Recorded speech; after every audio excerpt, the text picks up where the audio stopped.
அஸ்ஸலாமு அலைக்கும் வரஹ்மத்துல்லாஹி வபரகாத்துஹு. எல்லா புகழும் அகிலங்களின் இறைவனாகிய அல்லாஹுக்கே உரித்தாகட்டும்.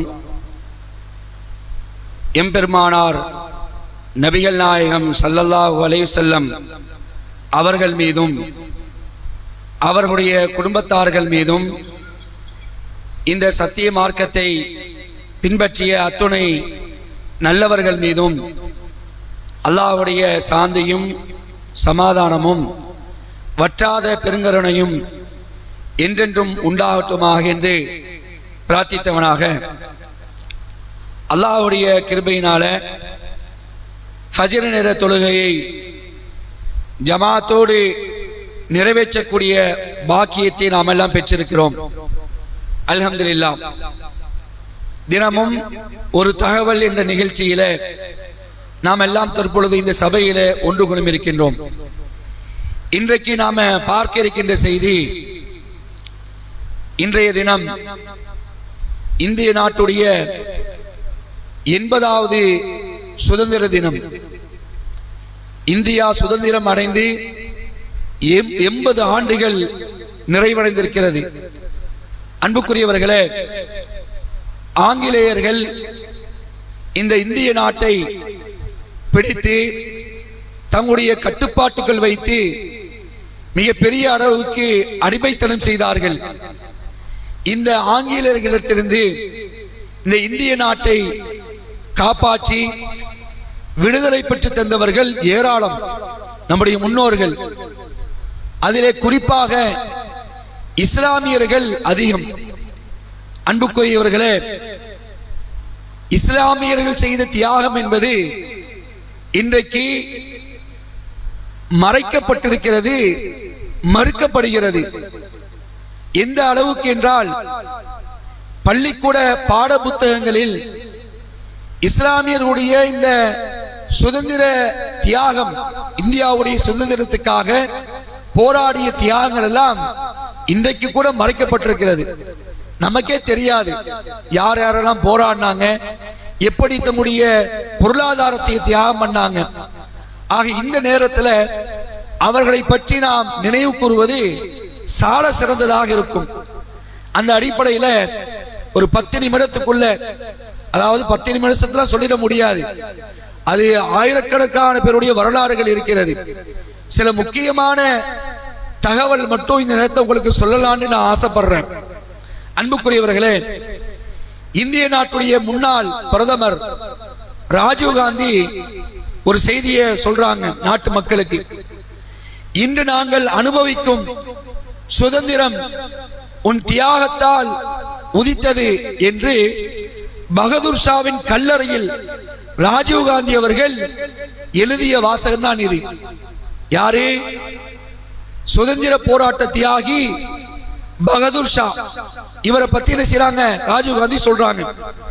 அதே மாதிரி ஆங்கிலேயனுக்கு எதிராக வீரத்துடன் போராடி தன்னுடைய 27 வயதுல தூக்கு மேடைக்கு சென்றவர் அஸ்ஃபக்குல்லா கான். இந்த பேர்ல யாருக்கும் தெரியாது, நல்ல ஞாபகம் வச்சுக்கங்க, அஸ்ஃபக்குல்லா கான். அதே மாதிரி 1857ஆம் ஆண்டு நடந்த முதல் சுதந்திர போராட்டம், அதுல முக்கிய பங்கு ஆற்றியவர் யாருன்னு கேட்டீங்கன்னா மௌலவி அகமதுல்லா ஷா. எல்லாம் மௌலவியாக தான் செஞ்சுக்கிறாங்க, இறங்கி இருக்கிறாங்க. அதே மாதிரி இந்திய தேசத்தந்தை காந்திக்கு உறுதுணையாக இருந்த முஸ்லிம் தலைவர்கள் ஒருவர் யாருன்னா கான் அப்துல் கஃபார் கான். காந்திக்கு ரொம்ப உறுதுணையா இருந்திருக்கிறாங்க. அதே மாதிரி இந்திய தேசிய ராணுவம் நேதாஜி சுபாஷ் சந்திர போஸ் அமைத்த INA, இந்தியன் நேஷனல் ஆர்மி. இந்த இந்தியன் நேஷனல் ஆர்மியில தளபதியா இருந்தது யாருன்னா ஷாநவாஸ் கான். பாருங்க, பெரிய ஒரு ராணுவ படைக்கு தளபதியாக நியமித்திருக்கிறது ஷாநவாஸ் கான். அதே மாதிரி பாத்தீங்கன்னா அதுல முக்கிய இடத்தை பிரிக்கிறாங்க. Lieutenant Sikandar Khan, captain Mohammed Akram, major Zaman Kiani போன்ற எண்ணற்ற முஸ்லிம்கள் இந்திய தேசிய ராணுவத்தில் இடம்பெற்று ஆங்கிலேயருக்கு எதிராக சிம்ம சொப்பனமாக திகழ்ந்தார்கள். அதே மாதிரி பாருங்க, மதுரை கோரிப்பாளையத்தில் நடந்த ஆங்கிலேயருக்கு எதிரான கள்ளுக்கடை மறியல் போர். கள்ளுக்கடை மறியல்ல மொத்தமே கலந்து கொண்டது 19 பேர் தான். மொத்தமே கலந்து கொண்டது 19 பேர். அதுல 15 பேர் முஸ்லிம்கள். அதுல 15 பேர் முஸ்லிம்கள். இப்ப நம்ம நடத்துற போராட்டம் இது மாதிரி போராட்டமா பண்ணா, போராட்டம்னாலே கடுங்காவல் தண்டனை கொடுத்துருவாங்க ஆங்கிலேயர், இல்லைன்னா தூக்கு மேடைக்கு அனுப்பிடுவாங்க. அது மாதிரியான போராட்டத்தில் என்ன செஞ்சுக்கிறாங்க, முஸ்லிம்கள் கலந்து கொண்டிருக்கிறார்கள். அதே மாதிரி நீங்க பார்க்கலாம், மைசூர் புலி என்று அனைவராலும் அழைக்கப்பட்ட திப்பு சுல்தான் ஆங்கிலேயர்களுக்கு எதிராக முதலில் துப்பாக்கி ஏந்தி போர் புரிந்தவர். வெள்ளையன் எந்த ரூட்ல வரானோ அதே ரூட்ல யாரு, மாவீரர் திப்பு சுல்தான். கர்நாடக புலி என்று சொல்வார்கள், மைசூர் புலி என்று சொல்வார்கள். அவர் என்ன செஞ்சிருக்கிறார், ஆரம்பத்திலேயே போராடி இருக்கிறார். அதே மாதிரி தேச தந்தை மகாத்மா காந்தி அவர்கள் சொன்னார், என் தோளின் மீது 2 சிங்கங்கள் அமர்ந்திருக்கின்றன. அவர் சொல்றாரு, என் தோளின் மீது 2 சிங்கங்கள் அமர்ந்திருக்கின்றன என்று. மகாத்மா காந்தியால் பாராட்டப்பட்டவங்க முகமது அலி, ஷவுகத் அலி, 2 பேர் தான் காந்தியுடைய தோல்ல இருக்கக்கூடிய சிங்கங்கள் மாதிரி. அந்த அளவுக்கு போராடி இருக்கிறாங்க. அதே மாதிரி நேதாஜியின் அந்த ராணுவ படைக்கு தளபதியாக ஷானவாஸ் கான் இருந்திருக்கிறாரு. இந்த நேதாஜி அமைத்த ராணுவ தளத்துக்கு காசு தேவைப்பட்டுச்சு, நிறைய பொருளாதாரம். அப்ப அந்த நேரத்தில் யார் காசு கொடுக்கிறான்னு பாருங்களேன், வள்ளல் ஹபீப் முகமது. வள்ளல் ஹபீப் முகமது எவ்வளவு கொடுத்தாரு, 1 கோடி ரூபாய். அன்னைக்கு 1 கோடி ரூபாய், கொஞ்சம் நினைச்சு பாருங்க. இன்னைக்கு 1 கோடி ரூபானா எவ்வளவு மதிப்பு, அன்னைக்கு 1 கோடி ரூபாய் எவ்வளவு மதிப்பு. 1 கோடி ரூபாய் தூக்கி கொடுத்திருக்கிறாருங்க மனுஷன். அதே மாதிரி பாருங்க, ஆங்கிலேயருக்கு எதிராக போராடி சிறை சென்றவர் பிரிட்டிஷாரின் மன்னிப்பை ஏற்க மறுத்து பிடிச்சிருவாங்க. அதாவது போராடினவங்க பிடிச்சு செய்வாங்க, எங்கிட்ட மன்னிப்பு கேட்கிறான்னு கேட்பாங்க. முஸ்லிம்கள் நிறைய பேர் நான் மன்னிப்பு கேட்க மாட்டாங்க, உன் மன்னிப்பு எனக்கு தேவையில்லை அப்படின்வாங்க. அதுல யாருன்னு கேட்டீங்கன்னா வீரமங்கை அஜிஜன். பெண்கள் கூட வீர தீரமா போராடி என்ன பண்ணி இருக்கிறாங்க, ஆங்கிலேயருடைய மன்னிப்பை ஏற்க மறுத்து உயிர் தியாகம் செய்தது, வீர முழக்கம் விட்டது வீரமங்கை அஜிஜன். அதே மாதிரி பிரிட்டிஷ் தலைவன் சர் ஹென்றி லாரன்ஸ் என்பவனை தன் கையால் சுட்டுக் கொண்டார். அதற்காக சிறை சென்றவர் பேகம் ஹஜ்ரத் மகள். லேடிஸ், பெண்கள் என்ன செஞ்சிருக்கிறாங்க, சுதந்திரத்துக்காக தியாகம் பண்ணி இருக்கிறாங்க. அதே மாதிரி மாப்பிள்ளா புரட்சி 19ஆம் நூற்றாண்டு இறுதியில் சுமார் 100கணக்கான முஸ்லிம் மாப்பிளாமார்கள் வெள்ளையர்களுக்கு எதிராக கிளர்ச்சி செய்த காரணத்தினால் கோவைக்கு வந்த சரக்கு ரயிலின் ஒரு பெட்டியில் அனைவரையும் அடைத்தார்கள். மூச்சு திணறலாலும் நெரிசலாலும் ஒருவருக்கொருவர் சித்திரவதைக்கு உள்ளாக்கப்பட்டு கோவைக்கு வந்த வண்டியின் கதவு திறக்கப்பட்டதும் எல்லாரும் மரணம் அடைந்து பிணமாக விழுந்தார்கள். மாப்பிளாமார்கள் கேரளாவை சேர்ந்தவர்கள். இந்த வரலாறு என்னது, சுதந்திர போருடைய வரலாறா இருக்குது. அதே மாதிரி காந்தி சொன்னார், மகாத்மா காந்தி, தேசத்தந்தை மகாத்மா காந்தி சொன்னாங்க, திப்புவின் தலைமையில, மைசூர் புலி இருக்கிறாங்களே, திப்புவின் தலைமையில இந்திய விடுதலை போர் தொடர்ந்திருந்தால், கொண்டுட்டாங்க, ஒருவேளை தொடர்ந்திருந்தால் இந்தியா என்றைக்கோ சுதந்திரம் அடைந்திருக்கும்.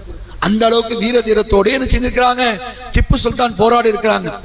தமிழ்நாடு கூட அதுல என்ன விதிவிலக்கு இல்ல, தமிழ்நாட்டில் கூட நிறைய மக்கள் போராடி இருக்கிறாங்க. நம்ம தூத்துக்குடிக்கு பழைய மாவட்டம் பேர் என்ன சொல்லுங்க பார்க்கலாம், வாவு சிதம்பரம். ஏன் வச்சாங்க தெரியுமா, வாவு சிதம்பரம் யாரு, ஒரு போராட்ட வீரர் தான். ஆனா அவர் மட்டும்தான் நமக்கு தெரியும், அவருடைய உள்ளுக்குள்ள வரலாறு தெரியுமா, யாருக்கு தெரியும் பாருங்க. அதாவது கப்பலோட்டிய தமிழன் சொல்லுவோம் வாவு சிதம்பரனார். அந்த கப்பலை வாங்கி கொடுத்தது யாரு, அந்த கப்பலை வாங்கி கொடுத்தது 2 லட்சம் ரூபாய் கொடுக்குறாருங்க. யாருன்னா ஃபக்கீர் முகமது ராவுத்தர். ஃபக்கீர் முகமது ராவுத்தர் சுதேசி இயக்கன்னு ஆரம்பிக்கிறாங்க. பாரதியார் என்ன செய்யறாங்க சேர்ந்து, அதாவது சொந்த நாட்டுல உள்ளதை தான் வாங்கணும், அந்நியர்கள்ட்ட ஆங்கிலேயர்கிட்ட பொருள் வாங்க கூடாதுன்னு சொல்லிட்டு சொந்தமா பிசினஸ் பண்ணணும் அப்படின்னு என்ன பண்றாங்க, சுதேசி இயக்கம் ஆரம்பிக்கிறாங்க. அதுக்கு கப்பல்லாம் வேணும், போக்குவரத்துக்கு எல்லாம் கப்பல் வேணும். அப்ப கப்பல் வேணுமே, கப்பல் வாங்குற காசு இல்லையே. அப்ப பாரதி என்ன பண்றாரு, தன்னுடைய பத்திரிகையில டோட்டல் என்ன பண்றாருன்னா வசூல் செய்ய வந்து மக்கள் கேட்கிறாங்க, பொருளாதாரத்தை கொடுங்கன்னு. பொருளாதாரத்தை கொடுங்கன்னா வசூலான தொகை ரொம்ப கம்மியான தொகை தான். எவ்வளவு சில காசுகள் தான் வசூலாயிருக்கு.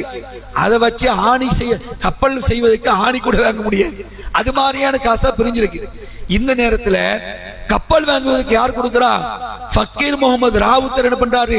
2 லட்சம் ரூபாங்க, 2 லட்சம் ரூபாய் அன்னைக்குள்ள மதிப்பு 2 லட்சம் ரூபாய் வாங்கி கொடுக்கிறார். அதே மாதிரி நேதாஜி அமைத்த மந்திரி சபையில் 19 பேர்ல 5 பேர் முஸ்லிம்கள். இப்படி ஏராளமான வரலாற்றுக்கு சொந்தக்காரர்கள் தான் இஸ்லாமியர்கள். இந்தியா சுதந்திரம் அடைவதற்கு தன்னுடைய உயிரையும் தன்னுடைய பொருளாதாரத்தையும் ஒட்டுமொத்த வஸ்துகளையும் இந்தியாவுடைய சுதந்திரத்துக்காக தியாகம் செய்தவர்கள் இஸ்லாமியர்கள். ஆனா இன்னைக்கு என்ன செய்யப்பட்டிருக்கிறது? மறைக்கடிக்கப்பட்டிருக்கு, மறுக்கவும் படுகிறது. அன்புக்குரியவர்களே, இது போன்ற முஸ்லிம்கள் ஏராளமான தியாகம் செய்துதான் இன்றைக்கு நாம் மனுஷன் இன்னைக்கு இந்த இந்தியாவுல சுதந்திரத்தோடு நாம் வாழ்ந்து கொண்டிருக்கிறோம். இதை உணர்ந்து செயல்படக்கூடிய மக்களா இருக்கணும். ஏன்னா நிறைய சொல்லிட முடியாது, கொஞ்ச நேரம் தான் டைம் கொடுத்து இந்த பயானு. அந்த அடிப்படையில இறுதியா ஒரே ஒருத்தர் மட்டும் சொல்ற, நம்ம தமிழகத்துல ராமநாதபுரம் மாவட்டம் இருக்குல்ல, ராமநாதபுரம் மாவட்டம், அதுல ஒருத்தர், அவர் என்னன்னா இப்பதான் மூத்தானார், கொஞ்சம் வருஷத்துக்கு முன்னதான் மூத்தா போனாங்க. அவர் பேர் என்ன கேட்டீங்கன்னா அமீர் ஹம்சா. தன்னுடைய வாழ்நாள் முழுவதுமே நேதாஜி சுபாஷ் சந்திர போஸ் உடைய NIA, அதாவது INA, இந்திய நேஷனல் ஆர்மி இருக்கா இல்லையா, அதுல தன்னுடைய வாழ்க்கையை கழித்தவர். உடலாலும் பொருளாலும் பொருளாதாரத்தால் என்ன செஞ்சிருக்கிறாரு? ஒட்டுமொத்த இதையும் தியாகம் பண்ணியிருக்கிறாங்க. அவரை பத்தி சமீபத்துல சில வருடங்களுக்கு முன்னால் ஒரு பேட்டி ஒன்று எடுக்கிறாங்க. அவங்களுடைய நிலைதான் நீங்க பாத்தீங்கன்னா ரொம்ப வறுமை தாங்க, ரொம்ப வறுமை. அவரே வந்து சில ஒரு கட்டத்துல பேட்டி கொடுக்குறாங்க. இந்த பேட்டியை நீங்க பாருங்க.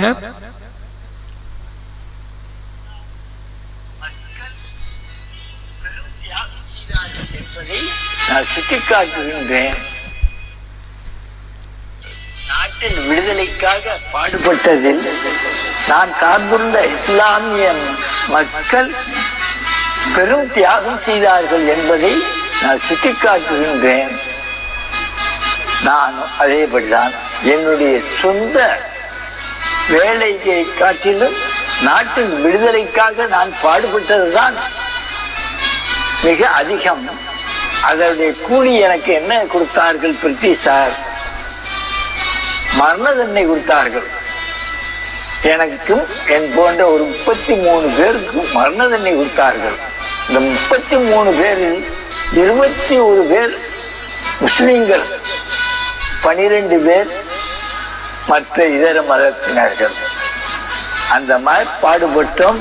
எங்களுடைய விடுதலைக்காக மகாத்மா காந்தி, தேசத்தந்தை மகாத்மா காந்தி உள்பட பல தலைவர்கள், ஜின்னா, லியாகத் அலி கான், நேரு, பல தலைவர்கள் எங்களுக்காக வாதாடி லண்டன் பிரிவு கவுன்சிலில் தான் எங்களுடைய மரண தண்டனை ரத்து செய்யப்பட்டது. நான் சந்தித்த மிகப்பெரிய மனிதர்களில் அவர் ரொம்ப பெரிய மனுஷன். அதாவது பத்திரிகையாளர் ஷோ என்ன செய்யறாருன்னா இவரை பத்தி சொல்றாங்க. நமக்கு என்ன கிடைக்கும்ன்றதுக்காக தான் பொது வாழ்க்கையில் இருக்கிறவங்கள, அரசியல் இருக்கிறவங்கள பார்க்க முடியுது. ஆனால் இந்திய நாட்டின் அதாவது இவங்க போராடும் பொழுது தூக்கு தண்டனை கொடுத்திருக்கிறாங்க. தூக்கு தண்டனை பெரிய பெரிய தலைவர்கள்லாம் போராடி என்ன பண்ணியிருக்காங்க? இந்த தூக்கு தண்டனை ரத்து செய்து உங்களை விடுதலை வாங்கி கொடுத்துட்டாங்க. இந்த அமீர் ஹம்சாவை ஷோ என்ன செய்யறாங்க? ஷோ, பத்திரிகையாளர் ஷோ சந்திக்கிறாங்க. அவர் சொல்றாரு, நான் பார்த்ததிலேயே இவர் வந்து அவ்வளவு எளிமையா வாழ்ந்திருக்கிறாரு, அவ்வளவு பொருளாதாரத்தை தியாகம் பண்ணியிருக்கிறாரு. ஆனா அவருடைய நிலை என்னன்னு பாத்தீங்கன்னா இன்னைக்கு வறுமை. அந்த குடும்பம் இன்னைக்கும் என்ன செய்யறாங்க? வறுமையில தான் இருக்கிறாங்க. அப்ப இது மாதிரி இந்தியாவுடைய சுதந்திரத்துக்காக முஸ்லிம் என்ன செஞ்சிருக்கிறாங்க?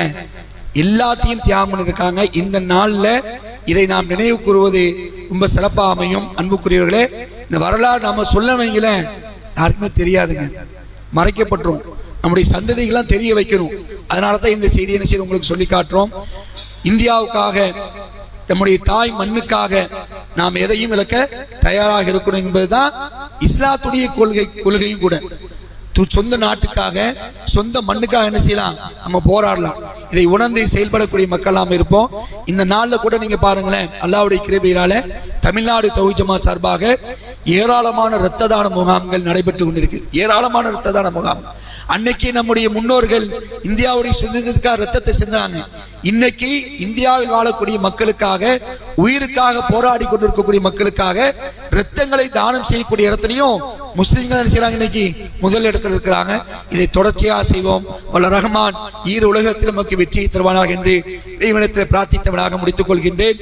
வாஹிர் தாவானா அனில் ஹம்துலில்லாஹி ரப்பில் ஆலமீன். வஸ்ஸலாமு அலைக்கும் வரஹ்மத்துல்லாஹி வபரகாத்துஹு.